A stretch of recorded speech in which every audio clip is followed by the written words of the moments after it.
France 2, Denmark 1. Mbappe brace is enough to get France over the line against Denmark and also send them through to the last 16 and the first team to do so. I thought the first half was very boring and it was a bit of a tactical game.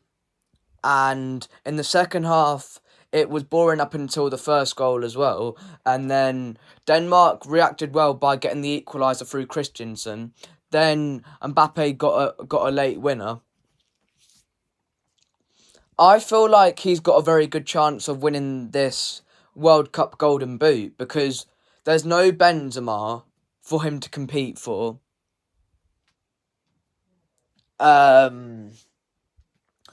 Also, Neymar is going to miss the last two group stage games because of injury. So that could affect his chances of getting it. And also,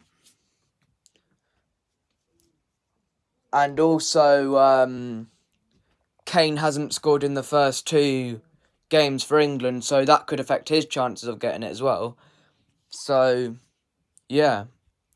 So I thought France didn't play great in that game, neither did Denmark. It was sort of a game where France weren't at their best, but they were just better than Denmark, and that's how they got the win. I feel like Denmark this tournament won't do as well as what they did in the Euros and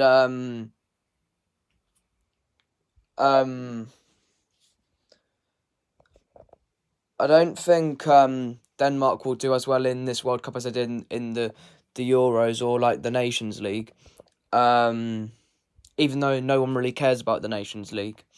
I think Mbappe is probably in the top 2 at least for best players in the world at the moment.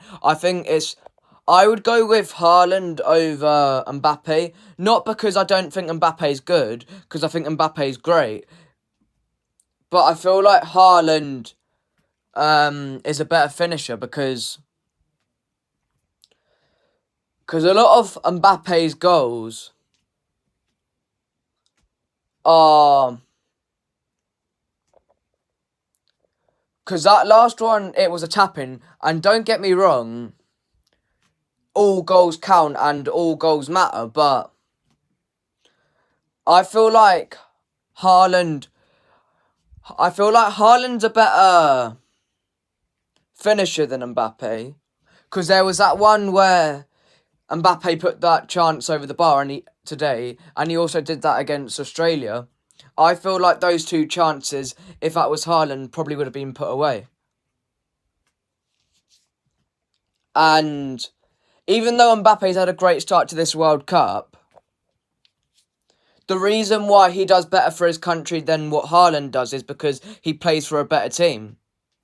Because Norway, don't get me wrong, they ain't the worst team in the world, but they ain't France, because France have loads of talents across their whole entire team. And Norway just have Odegaard and Haaland. So, yeah. Sorry about not being that active on YouTube recently. It's just because I've been busy with like school like last week, and also yesterday it was my granddad's funeral, and also I was just generally taking a break from YouTube as well. But now I'm back with the videos, and they're going to be more regular now as well.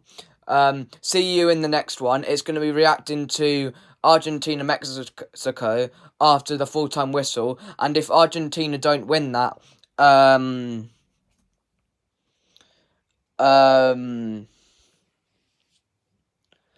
if Argentina don't win that, then they're going to be in slight trouble. A draw wouldn't be the worst result, because as long as that Argentina don't lose tonight, they still could go through. Because if they lose tonight, then they're out, because obviously they lost their first game against Saudi Arabia. And shout out to Saudi Arabia. Even though they lost to Poland today, I thought they actually played quite well. It was just that they didn't have their finishing conversion. Thanks for watching. Like, share, subscribe. Closing in on 160 subscribers.